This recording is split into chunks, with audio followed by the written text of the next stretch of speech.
پچھلے حصے میں ہم نے سمجھا تھا کہ قرآن نے انسانوں کے دلوں میں ایک عظیم تبدیلی پیدا کرنے کے میدان میں اپنے معجزے کا دعویٰ کیا ہے۔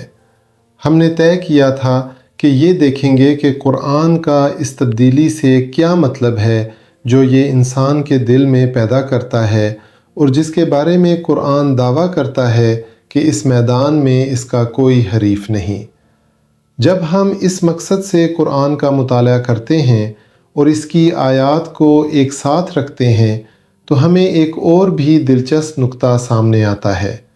جیسا کہ ہم نے پہلے وضاحت کی تھی، ہدایت اور رحمت کے موضوع کی جانچ سے ہم پورے قرآن میں آیات کے ایک وسیع نیٹ ورک سے واقف ہوتے ہیں جو ہدایت اور رحمت سے متعلق ہے، ایک نیٹ ورک جو تقریباً پورے قرآن کا احاطہ کرتا ہے۔ اب ان آیات کی مزید جانچ کے ساتھ ہم دیکھتے ہیں کہ اس کتاب نے قلب پر خاص توجہ اور زور دیا ہے۔ قرآن نے بار بار دل کے بارے میں بات کی ہے اور دل کی بیماری کے لیے متعدد تعبیرات استعمال کی ہیں۔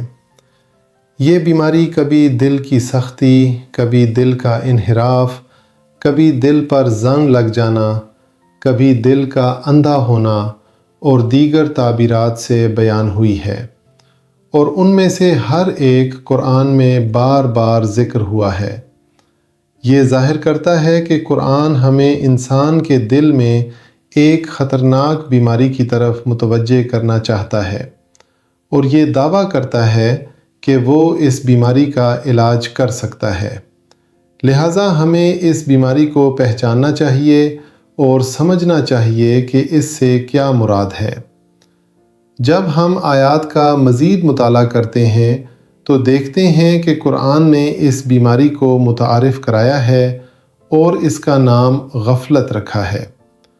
قرآن کہتا ہے کہ اگر انسان غافل ہے تو اس کا دل بیمار ہے، اور یہ بیماری بہت ہی خطرناک ہے۔ یہ بیماری انسان کو وجود کی اہم حقیقتوں کو نہ دیکھنے اور ان سے غافل رہنے پر مجبور کرتی ہے۔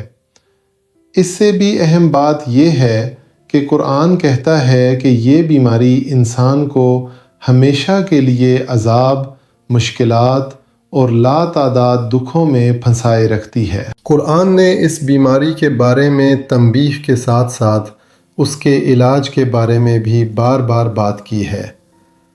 قرآن کہتا ہے کہ غفلت کی بیماری کا علاج ذکر ہے۔ قرآن کے مطابق جو دل صحت مند ہے وہ ہمیشہ ہر حال میں اور ہر جگہ خدا کے ذکر میں رہتا ہے، کبھی خدا سے غافل نہیں ہوتا، اور ہمیشہ خدا کی موجودگی اور کائنات کے ذرے ذرے میں اس کے اثر کو محسوس کرتا ہے۔ لیکن جو اس حقیقت کو نہیں سمجھ سکتا اور یہ احساس نہیں رکھتا، وہ اسی بیماری میں مبتلا ہے۔ قرآن نے ذکر کے بارے میں 270 سے زیادہ بار بات کی ہے۔ یہ اس بات کو ظاہر کرتا ہے کہ اس کتاب میں اس موضوع کی کتنی مرکزی حیثیت ہے، یہاں تک کہ یہ اعلان کرتا ہے کہ اس کی ہدایت اور رحمت کا مقصد انسان کو ذکر کی حالت اور مقام تک پہنچانا ہے۔ مزید دلچسپ بات یہ ہے کہ قرآن اپنے آپ کو 60 سے زیادہ بار ذکر کے طور پر متعارف کراتا ہے اور کہتا ہے کہ یہ کتاب ذکر ہے۔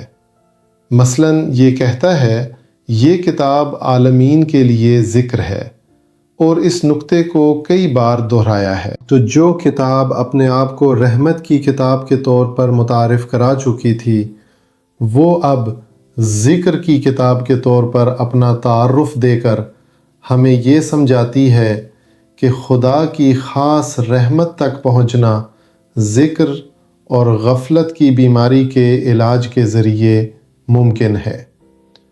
اس طرح ہم سمجھتے ہیں کہ قرآن یہ دعویٰ کرتا ہے کہ یہ ہمیں زندگی کے معنی اور مقصد تک پہنچا سکتا ہے، اور زندگی کے سب سے اہم سوال کا بہترین جواب فراہم کر سکتا ہے، یعنی ہمیں بتا سکتا ہے کہ ہم کیوں زندہ ہیں اور کیوں زندگی گزارتے ہیں، اور اس کے علاوہ یہ دعویٰ کرتا ہے کہ یہ اس مقصد کو ہمارے وجود میں حقیقت کا روپ دے سکتا ہے۔